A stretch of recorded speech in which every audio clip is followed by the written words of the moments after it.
Hello everyone, welcome to Shine Academy. तो आज के वीडियो में मैं आपको सिखाने वाला हूँ मेंसुरेशंस के 2D वाले फॉर्मूलेज। अगर आप चाहते हैं कि मेंसुरेशन के 3D वाला वीडियो भी आपके सामने लेके आया जाए तो आप इस वीडियो के नीचे कमेंट कर दीजिए मेंसुरेशन 3D, जिससे कि वो वीडियो जल्दी आपके लिए बना दिया जाएगा। मेंसुरेशन का टॉपिक बेसिक मैथ से लेकर कॉम्पिटिटिव एग्जाम्स तक काफ़ी काम आता है, इसीलिए आपको ये टॉपिक अच्छी तरीके से आना चाहिए। और ऐसे ही कुछ टॉपिक्स की मैंने एक प्लेलिस्ट बनाई हुई है जो कि आपके बहुत काम की है। आप इस प्लेलिस्ट को जरूर चेक कर लें, जिससे कि आपके बेसिक मैथ बिल्कुल अच्छी तरीके से कवर हो जाएगी। अगर आप चैनल पर नए हैं और आपने अभी तक व्हाट्सएप चैनल ज्वाइन नहीं किया है तो लिंक डिस्क्रिप्शन में आ रही है, व्हाट्सएप चैनल जरूर ज्वाइन कर लें, जिससे कि सारे नोटिफिकेशंस आप तक लाइव पहुंच सकें। और अगर आप चाहते हैं कि ये जो टॉपिक है इसके क्वेश्चंस जो कि एसएससी जैसे एग्जाम्स में आते हैं वो मैं आपको सॉल्व कराऊं, तो आप शाइन एकेडमी का एसएससी वाला चैनल जरूर सब्सक्राइब कर लेना, जिससे कि वहां पर आपको ये वीडियो क्वेश्चन वाला मिल जाएगा। तो चलिए आज के वीडियो को शुरू करते हैं। सबसे पहले 2D और 3D का मतलब समझ लेते हैं। तो 2D का मतलब होता है जो चीज 2 डायमेंशन की हो, और 3D का मतलब होता है कि वो चीज कोई भी है जो 3 डायमेंशन की होगी। इसके अलावा आपको पता होना चाहिए कि 1 डायमेंशन और 0 डायमेंशन भी होता है। तो 1D क्या होता है वो भी मैं समझा देता हूं, और 0 डायमेंशन क्या है वो भी मैं समझा देता हूं। तो सबसे पहले हम 0 डायमेंशन से ही शुरू करते हैं। देखिए, ये मैंने आपके सामने एक पॉइंट बना दिया है। ये जो पॉइंट है इसकी ना कोई लंबाई है, ना कोई चौड़ाई है, और ना ही कोई ऊंचाई है। ऐसी चीज जिस पर कोई भी डायमेंशन नहीं है, लंबाई चौड़ाई ऊंचाई तीनों ही नहीं है, इसीलिए इसको क्या बोल रहे हैं कि ये जो पॉइंट है वो 0 डायमेंशन का है। और इसको शॉर्ट में क्या बोल सकते हैं, और बोल सकते हैं इसको डायमेंशन लेस है। ये इसकी कोई लंबाई कोई चौड़ाई कोई ऊंचाई नहीं है। अगर आप इस चीज को समझ रहे हैं तो अब आप समझ सकते हैं कि 1 डायमेंशन किसे बोला जाएगा, जिसमें सिर्फ एक डायमेंशन है। जैसा कि आप देख सकते हैं कि ये जो मैंने लाइन आपके सामने बनाई है इसके पास सिर्फ एक लेंथ है, सिर्फ एक लेंथ है, इसीलिए इसको 1 डायमेंशन बोला गया, क्योंकि इसके पास सिर्फ लंबाई है, चौड़ाई नहीं है और ऊंचाई भी नहीं है। तो ये 1 डायमेंशन कहलाई। अब आप आसानी से समझ सकते हैं कि 2 डायमेंशन किसे बोला जाएगा। ऐसी चीज जिसके पास लंबाई प्लस चौड़ाई दोनों हो, ऐसी चीजों को 2 डायमेंशन बोला जाएगा। फॉर एग्जाम्पल, ये जो स्क्रीन आप देख रहे हैं या फिर आपके जो मोबाइल की स्क्रीन है वो 2 डायमेंशन में कहलाएगी, क्योंकि उसमें सिर्फ लंबाई और चौड़ाई है। अगर हम बात करें 3 डायमेंशन की, तो आप समझ सकते हैं कि ऐसी चीजें जिनमें लंबाई प्लस चौड़ाई प्लस साथ में क्या होना चाहिए, ऊंचाई, ऐसी चीजें क्या कहलाएंगी, 3 डायमेंशन। रियल वर्ल्ड में जितनी भी चीजें होती हैं सभी कैसी होती हैं, 3 डायमेंशन होती हैं। फॉर एग्जाम्पल, ये जो पेन मेरे सामने है आप समझ सकते हैं सिलिंड्रिकल शेप का है, इसमें लंबाई भी है, चौड़ाई भी है और ऊंचाई भी है। इसी तरीके से अभी हम पढ़ेंगे क्यूबॉइड के बारे में, क्यूब के बारे में। वो सारे ही फिगर्स कैसे हैं जिनमें लंबाई चौड़ाई ऊंचाई होती है, वो 3 डायमेंशनल कहलाते हैं।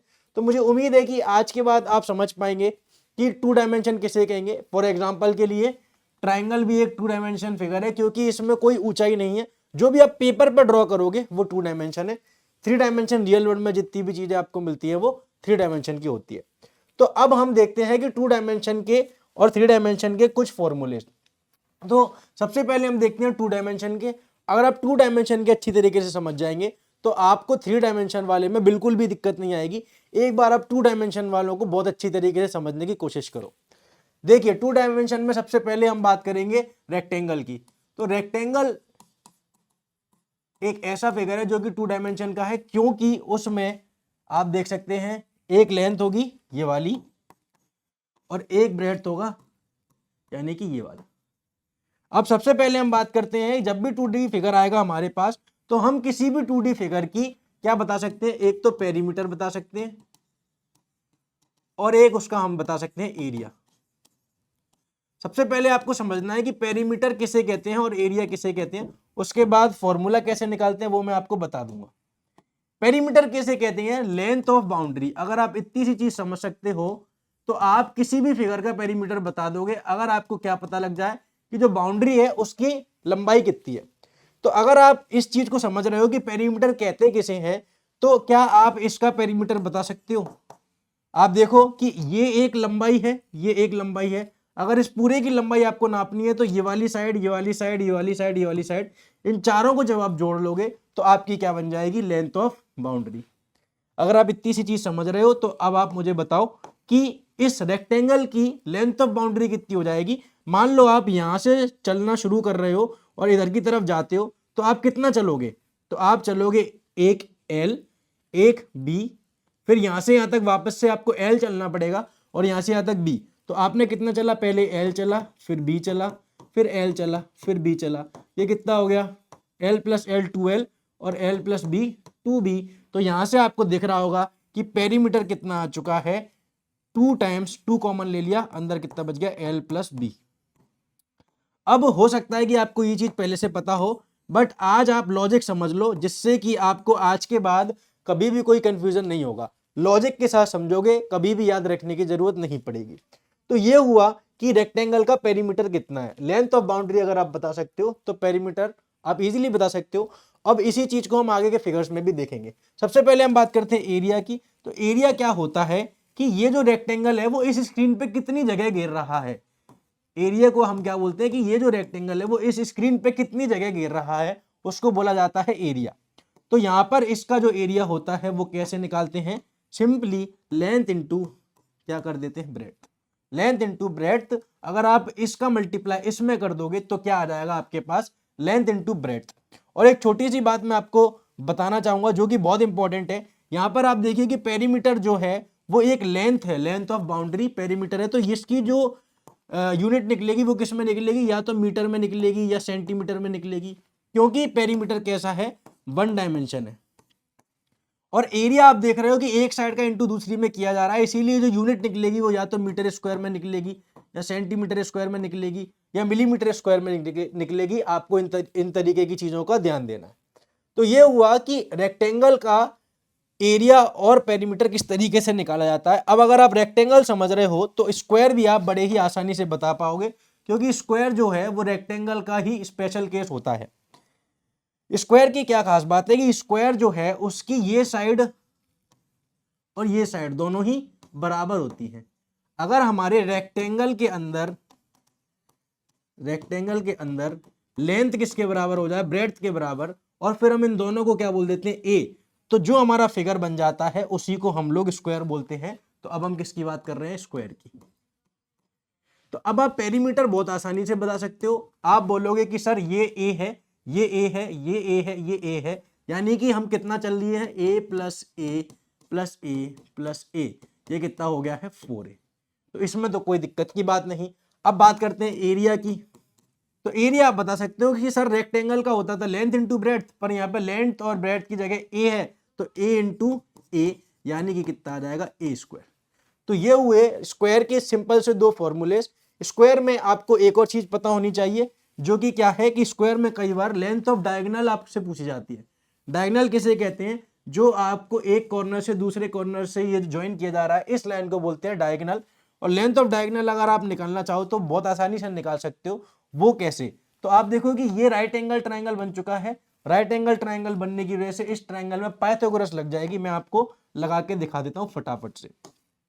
तो इसकी वैल्यू नहीं मालूम, इसको x मान लेते हैं। तो पाइथागोरस क्या कहती है कि परपेंडिकुलर का स्क्वायर प्लस बेस का स्क्वायर इक्वल टू हाइपोटेनियस का स्क्वायर। हाइपोटेनियस कौन सी होती है, 90 के सामने वाली जो साइड है उसको हाइपोटेनियस कहा जाता है। तो इसकी वैल्यू कितनी है, देखिए x, तो हमने लिख दिया x का स्क्वायर। परपेंडिकुलर तो आप देखिए ये a का स्क्वायर है, और बेस कितना है, ये भी a का स्क्वायर है। तो 2a स्क्वायर किसके बराबर आ जाता है, x स्क्वायर के बराबर। अब आपको एक्स स्क्वायर तो चाहिए नहीं, आपको क्या चाहिए, एक्स। तो आपको क्या करना पड़ेगा, नेक्स्ट स्टेप में बोथ साइड क्या लेनी पड़ेगी, रूट लेनी पड़ेगी। बोथ साइड रूट ले लेंगे। अब जो स्क्वायर होता है वो रूट से कट के बाहर आ जाता है, तो यहाँ पे ये स्क्वायर इससे कट जाएगा, तो ये बचेगा एक्स। यहाँ पे ये स्क्वायर जो ए का है वो तो कट जाएगा, तो ए तो बाहर आ जाएगा, √2 अकेला अंदर रह जाएगा। ये होता है x इक्वल टू a√2। यहाँ पर मैं आपको बताना चाहूंगा कि मैंने आपके लिए एक बेसिक मैथ की प्लेलिस्ट बनाई हुई है, जहां पर आपको स्क्वायर, स्क्वायर रूट, इस तरीके के सारे वीडियोस मिल जाएंगे, जो कि आपके मैथ्स के लेवल को काफी आगे ले जाएंगे। उसकी लिंक आपको डिस्क्रिप्शन में मिल जाएगी, तो आप उसको जरूर देख लेना, जिससे कि आपके जो भी वीक टॉपिक हैं वो बहुत स्ट्रांग हो जाएंगे। अब अगर x की वैल्यू निकाल लिए तो x ही हमारा क्या है, लेंथ ऑफ डायगोनल, तो वो कितनी हो जाती है, a√2। तो कई बार आपको डायगोनल की जरूरत पड़ सकती है स्क्वायर में। तो ये हुआ स्क्वायर की बातें। अगर आप रेक्टेंगल और स्क्वायर अच्छे से सीख गए तो जब हम 3D में क्यूबॉइड और क्यूब की बात करेंगे तो वो भी आपको अच्छी तरीके से समझ में आएगी। आइए हम बढ़ते हैं दूसरे फिगर की तरफ। नेक्स्ट जो फिगर है वो है ट्रेपेजियम। इस फिगर में आपको पता होना चाहिए कि ये साइड इसके पैरेलल होती है और ये जो दो साइड्स है वो नॉन पैरेलल साइड्स होती हैं। इसमें हम ऊपर वाली को बोल देते हैं ए, नीचे वाली को बोल देते हैं बी, और इसकी जो हाइट है उसको बोलते हैं एच। तो अगर आपको किसी भी ट्रेपेजियम की ए, बी और एच के बारे में पता हो तो उसका एरिया निकाला जाता है half into sum of parallel sides multiplied by h. ये है ट्रेपेजियम का फॉर्मूला, जिसका प्रूफ जो है वो 9th क्लास में पढ़ाते हैं, बट आपको जरूरत नहीं है इसीलिए आप छोड़ दीजिए। अगर आप चाहें प्रूफ करना तो आप इसको डायगोनल्स से ज्वाइन करके और अलग अलग ट्राइंगल्स में डिवाइड करके निकाल सकते हैं, बट अभी आपको उसकी जरूरत नहीं। ये हुआ एरिया। और इसका पेरीमीटर कैसे निकालेंगे, तो पेरीमीटर आपको ये वाली साइड और ये वाली साइड अगर पता होगी तो आप निकाल सकते हो, A plus B plus C plus D. तो ये हुआ ट्रेपेजियम। ट्रेपेजियम बड़ा ही सिंपल, आपको ये वाला एक फॉर्मूला याद रखना है, क्या है, half into sum of parallel sides multiplied by h. अब हम बढ़ते हैं नेक्स्ट फिगर की तरफ। नेक्स्ट हमारे पास आता है पैरेललोग्राम। पैरेललोग्राम में आपको पता होना चाहिए कि दो साइड्स अगर आपस में पैरेलल होती हैं तो ऐसे फिगर को पैरेललोग्राम बोला जाता है। यहाँ पर आप देखिए कि ये जो साइड है वो इसके पैरेलल है, ये जो साइड है वो इसके पैरेलल है, तो ऐसे फिगर को क्या बोलते हैं, पैरेललोग्राम। अब पैरेललोग्राम में एरिया निकालने के लिए आपको क्या करना पड़ेगा, जैसे कि ये साइड हमारी ए है, या फिर हम इसको बेस बोल देते हैं, ये साइड हमारी बी है, और हमको अगर हाइट पता हो इसकी तो आप पैरेललोग्राम का एरिया निकाल सकते हैं डायरेक्टली, जो कि कैसे निकाला जाता है, area equal to base multiplied by height. Base multiplied by height. अगर आप बेस पता कर लें और इसी साइड के अकॉर्डिंग वाला हाइट पता कर लें तो आप पैरेललोग्राम का एरिया बहुत ही आसानी से निकाल सकते हैं। पेरीमीटर अगर आपको पता है, सम ऑफ ऑल साइड्स आप कर दोगे तो पेरीमीटर आ जाता है। तो ये हुआ पैरेललोग्राम की बात। इसी तरीके से हमारे पास एक फिगर आता है जो कि होता है रोम्बस शेप का। रोम्बस जो है उसकी खास बात होती है कि उसकी चारों साइड्स बराबर लेंथ की होती है, बट उसके जो डायगोनल्स होते हैं वो बराबर के नहीं होते। रोम्बस में और स्क्वायर में यही फर्क है कि रोम्बस जो है उसके डायगोनल्स अलग अलग होते हैं, सेम साइज के नहीं होते, और स्क्वायर्स के डायगोनल्स सेम होते हैं। तो रोम्बस की बात करते हैं। रोम्बस का पेरीमीटर अगर आप पता हो तो बहुत आसानी से आप देख रहे हो, चारों साइड को ऐड कर देंगे तो कितना आ जाएगा, P बराबर 4a। बट अगर हम एरिया की बात करें तो रोम्बस का एरिया निकाला जाता है हाफ इंटू, अब यहां पर आपको डायगोनल्स की वैल्यू पता होनी चाहिए। तो ये अगर हमारा पहला डायगोनल है तो इसको बोल रहा हूं D1, और ये हमारा दूसरा है तो इसको D2। तो एरिया इक्वल टू होता है half into D1 multiplied by D2। ये है आपका रोम्बस का एरिया, जो कि डायगोनल्स की वैल्यू पता होने के बाद निकलता है। तो यहां पर आप इतनी सी बात समझ सकते हैं। अब हम फटाफट से देख लेते हैं हमारे जो ट्राइंगल्स वाले फिगर हैं। तो ट्राइंगल्स में ये जो ट्राइंगल है वो नॉर्मल ट्राइंगल है। ट्राइंगल के तीन तरीके के ट्राइंगल होते हैं, जो कि स्केलिन ट्राइंगल होता है जिसमें तीनों साइड अलग अलग होती हैं। एक होता है आइसोसेलेस ट्राइंगल जिसमें दो साइड्स की वैल्यू बराबर होती है और तीसरी साइड अलग होती है। और एक होता है इक्विलेटरल ट्राइंगल जिसमें तीनों साइड कैसी होती है, बराबर। तो सबसे पहले हम स्केलिन ट्राइंगल की बात कर रहे हैं जिसमें कि तीनों साइड अलग अलग होती हैं। तो उसमें अगर हम इस वाली साइड को बेस मान के बी बोल देते हैं और इस वाली ट्राइंगल की हाइट को हम एच मान लेते हैं, जो कि कुछ इस तरीके से यहाँ पे आप परपेंडिकुलर ड्रॉप करके निकाल सकते हैं। तो इस ट्राइंगल का एरिया आप लोग बचपन से पढ़ते हुए आ रहे हैं, जो कि कितना होता है, half into base into height. अब इस ट्राइंगल का पेरीमीटर निकालने के लिए हमको इसकी ये साइड को ए और इस वाली साइड को बी, तो ए बी सी अगर आपको पता है तो पेरीमीटर कितना हो जाएगा, ए प्लस बी प्लस सी, यानी कि लेंथ ऑफ बाउंड्री। और ए प्लस बी प्लस सी अगर आप हेरोन्स फार्मूला जानते हैं तो एस की जो वैल्यू होती है वो होती है ए प्लस बी प्लस सी बाय 2, जिसको कि बोलते हैं सेमी पेरीमीटर। हेरोन्स फार्मूला क्या है, अगर आप वो सीख लेते हैं तो आपको एरिया ऑफ ट्राइंगल निकालने में काफी फायदा मिल जाएगा। Area of triangle by Heron's formula हम लोग निकालते हैं root under S, S minus A, S minus B into S minus C, जहां पे एस होता है सेमी पेरीमीटर। और इस तरीके से आप किसी भी ट्राइंगल का एरिया निकाल सकते हैं। शर्त क्या है कि आपको ट्राइंगल की तीनों साइड ए बी और सी उनकी वैल्यूज अगर मालूम है तो आप area of triangle easily find कर सकते हैं। तो ये हुआ कि अगर आपके पास कोई भी ट्राइंगल ऐसा आता है जिसकी सिर्फ आपको तीन साइड पता है तो आप उसका एरिया कैसे निकालेंगे। एक हो गया हेरोन्स फार्मूला और अगर आपको ट्रायंगल की बेस और हाइट मालूम है तो आप एरिया ऑफ ट्रायंगल निकाल सकते हैं half into base into height से। अब हम बात करते हैं कि ट्रायंगल जो है, अभी तो हमारे पास स्केलिन ट्रायंगल था, अब अगर मान लीजिए हमारे पास आ गया ट्रायंगल इक्विलेटरल ट्रायंगल, तो उस केस में आप एरिया ऑफ ट्रायंगल किस तरीके से निकालेंगे उसकी बात कर लेते हैं। इक्विलेटरल ट्रायंगल किसे कहते हैं? तो ऐसा ट्रायंगल जिसकी तीनों साइड कैसी हो, बराबर। तो ये ए है, ये ए है और ये भी ए हो जाएगा। इस केस में आपको एरिया ऑफ ट्रायंगल की वैल्यू कैसे निकालते हैं? तो एरिया ऑफ ट्रायंगल होता है √3/4 इंटू साइड स्क्वायर। कौन से केस में? अगर आपके पास इक्विलेटरल ट्रायंगल का केस है। वो कैसे आया है? तो जो मैंने आपको हेरोन्स फॉर्मूला बताया था, आप देखिए कि इस वाले केस में एस की वैल्यू कितनी आ जाएगी, a+a+a/2 और ये होता है 3a/2। और इस वैल्यू को जब हम हेरोन्स फॉर्मूला में रखते हैं, यानी कि √s s-a s-b s-c में, तो जब आप इसको सॉल्व कर लोगे तो ये ट्रायंगल का एरिया आपके पास आ जाएगा। तो इसको आप याद रख लोगे तो ही आपके लिए अच्छा है। क्या इसको याद रखना है कि area of equilateral triangle is equal to √3/4 side square. इसके बाद अगर इसका पेरीमीटर की बात करेंगे तो बहुत आसान है, a+a+a यानी कि 3a। इस केस में हमारे पास पेरीमीटर आ गया।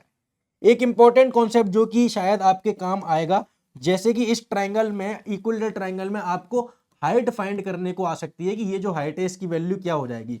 तो इसकी वैल्यू आप याद रख सकते हैं, वो होती है h = √3a/2। ये कैसे निकाली? तो अगर आपको ट्रिग्नोमेट्री आती है तो आप बहुत आसानी से निकाल सकते हैं, वरना आप इसको यहाँ से a/2 और ये a और इस ट्रायंगल में पाइथागोरस थ्योरम लगा के भी निकाल सकते हैं। आप कैसे भी निकालें, आपको ये अगर याद है तो आप सवाल थोड़ा जल्दी कर सकते हैं। तो ये हुआ इक्विलेटरल ट्रायंगल की बात। इसके अलावा एक हमारे पास होता है राइट एंगल ट्रायंगल, जिसमें कि आपको राइट एंगल ट्रायंगल में तो आपको कोई दिक्कत की बात नहीं, बस आपको उसमें पाइथागोरस के बारे में एक चीज पता होनी चाहिए। जैसे कि ये हमारे पास राइट एंगल ट्रायंगल है, तो ये हमारा 90 डिग्री का एंगल है। इसके सामने वाली जो साइड होती है उसको बोलते हैं हाइपोटेनियस, और ये ट्रायंगल की सबसे बड़ी साइड होती है राइट एंगल ट्रायंगल के अंदर, जिसको कि हम एच से डिनोट कर रहे हैं। तो आप देख सकते हैं कि ये 90 डिग्री का एंगल है, और इसको अगर मैं बेस बोल रहा हूँ, इसको बोलते हैं परपेंडिकुलर। तो इस वाले ट्रायंगल का एरिया तो आप इजीली बता सकते हैं, हाफ इंटू बेस यानी कि b इंटू हाइट यानी कि ये p। तो इस वाले केस में अगर आप इन दोनों साइड्स का मल्टीप्लाई करके आधा कर देते हैं तो आपके पास एरिया आ जाता है। पाइथागोरस थ्योरम आपको पता होनी चाहिए, जो कि क्या कहती है, पाइथागोरस थ्योरम, कि अगर किसी भी ट्रायंगल में राइट एंगल ट्रायंगल अगर आपको मिल गया है तो परपेंडिकुलर का स्क्वायर प्लस बेस का स्क्वायर इक्वल टू हाइपोटेनियस का स्क्वायर। ये रिलेशन हमेशा ट्रू होता है किसमें? राइट एंगल ट्रायंगल में। और इस तरीके से आपने देखा होगा कि 3, 4, 5 के कोई एक ट्रायंगल बनता है जिसमें एक साइड 3 की है, एक 4 की है, एक 5 की है। इसी तरीके से बनता है 7, 24 और 25 का। तो ऐसे नंबर्स जो कि पाइथागोरस ट्रायंगल बनाते हैं उनको पाइथागोरियन ट्रिपलेट बोलते हैं। ये कुछ बातें हैं जो कि मेंसुरेशन से तो रिलेटेड नहीं है, बट राइट एंगल से रिलेटेड है, तो आपको पता होनी चाहिए। तो ये हुआ कि किस तरीके से ट्रायंगल्स के बारे में हम बताते हैं। आइए अब हम सर्कल की बात कर लेते हैं। तो अब हम बात करते हैं सर्कल की। सर्कल एक ऐसा फिगर है जहां पे सेंटर से बाकी की पॉइंट्स की जो दूरी होती है वो बराबर होती है, और आपको पता है उसको हम लोग क्या बोलते हैं, आर। आर माने रेडियस ऑफ द सर्कल। इसी तरीके से अगर आप इस आर को दोनों तरफ से ज्वाइन कर दोगे, अगर आपने यहां से यहां तक ज्वाइन कर दिया तो ये हो जाता है हमारा डायमीटर। तो यहां से आपको क्या पता होना चाहिए कि डायमीटर इक्वल टू कितना होता है, 2r। और इसके अलावा एरिया ऑफ सर्कल का फॉर्मूला होता है πr², और पेरीमीटर ऑफ सर्कल होता है 2πr। अब यहाँ पे पेरीमीटर जो है उसको आप एक बार अच्छे तरीके से समझ लीजिए कि पेरीमीटर का क्या मतलब है, और इसी को सर्कल के केस में पेरीमीटर को क्या बोला जाता है, सरकमफ्रेंस। तो कंफ्यूज होने की जरूरत नहीं है कि पेरीमीटर क्या है, सरकमफ्रेंस ऑफ सर्कल को ही पेरीमीटर कहा जाता है। सरकमफ्रेंस का क्या मतलब है, इसमें काफी बच्चे कंफ्यूज हो जाते हैं और सवाल नहीं कर पाते। पेरीमीटर का जब सवाल आता है, सरकमफ्रेंस का जब सवाल आता है, तो बच्चे जो हैं गलत करके आते हैं। अगर आप मान लो यहाँ पे खड़े हो और एक चक्कर पूरा घूम के आ रहे हो, तो जो आपने डिस्टेंस कवर करी है उसी को बोला जाता है सरकमफ्रेंस या फिर 2πr। तो सवाल पेपर में जैसे कि आता है कि एक पहिया है जो कि आगे घूमते हुए जा रहा है और उसने 10 चक्कर लगाए, तो आप बताओ कि वो पहिया कितना डिस्टेंस कवर करेगा। तो उस केस में आपको पता होना चाहिए कि एक चक्कर में कितना चल जाएगा, वो 2πr। और 10 चक्कर में कितना चलेगा, मल्टीप्लाइड बाय 10। इस तरीके के अगर सवाल आते हैं तो आपको पता होना चाहिए कि सरकमफ्रेंस मतलब क्या होता है। एरिया तो आपको पता ही है, ये हुई सर्कल की बात। अब सर्कल अगर आप समझ रहे हो तो जो सर्कल का आधा होता है सेमी सर्कल, वो भी आप यहीं पे देख लो। इस तरीके से सेमी सर्कल होता है जो कि सर्कल का ठीक आधा है। अगर इसका एरिया की बात करेंगे तो आप बता सकते हो कि सर्कल का आधा है, यानी कि पाई आर स्क्वायर का आधा हो जाएगा, तो पाई आर स्क्वायर बाय 2। इसके पेरीमीटर की बात करते हैं, वो थोड़ा अच्छा है। जैसे कि आप देख रहे हैं कि इसमें आपको दो सरफेस दिख रही है। दो सरफेस मतलब एक तो ये वाली लाइन दिख रही है और एक ये जो कर्व्ड वाली है वो दिख रही है। तो जो कर्व्ड वाली है वो तो सर्कल के पास भी थी, तो इसके लिए कर्व्ड वाले का कितना हो जाएगा, पाई आर, क्योंकि 2 पाई आर सर्कल का था, उसका आधा कितना हो गया, पाई आर। तो पेरीमीटर में पाई आर जो कि कर्व्ड वाला आ गया, प्लस ये जो डायमीटर है वो भी आएगा, तो इस केस में कितना हो जाएगा, 2r। तो इसीलिए पेरीमीटर की वैल्यू यहाँ पे कितनी हो जाती है, r कॉमन ले लोगे, पाई प्लस 2 अंदर बचेगा, पाई प्लस 2 अंदर बचेगा, और इस तरीके से आप फॉर्मूला बना सकते हैं। तो ये हुआ मेंसुरेशन के 2D वाले फॉर्मूलेस के ऊपर का वीडियो। मुझे उम्मीद है कि आपको अच्छी तरीके से सब सारे फॉर्मूले समझ में आ गए होंगे और आज के बाद आप इन फॉर्मूलेस में कभी भी कंफ्यूज नहीं होंगे। अगले वीडियो में मैं आपको मेंसुरेशन के 3D वाले जो फॉर्मूलेस हैं वो कवर कराऊंगा। अगर आपको वीडियो समझ में आया है तो आप वीडियो को लाइक कर दीजिए और कमेंट करके जरूर बताना कि आपको वीडियो कैसा लगा। इस वीडियो को आप अपने दोस्तों के साथ जरूर शेयर करें, जिससे कि उनका भी मेंसुरेशन बहुत अच्छी तरीके से क्लियर हो जाए, और अपने दोस्तों से शेयर करके चैनल को हेल्प करने के लिए उनसे सब्सक्राइब बटन भी दबाने को बोलें। आपको कोई डाउट आता है या फिर आपको मुझसे कोई बात करनी है तो इंस्टाग्राम की जो लिंक है वो डिस्क्रिप्शन में आ रही होगी।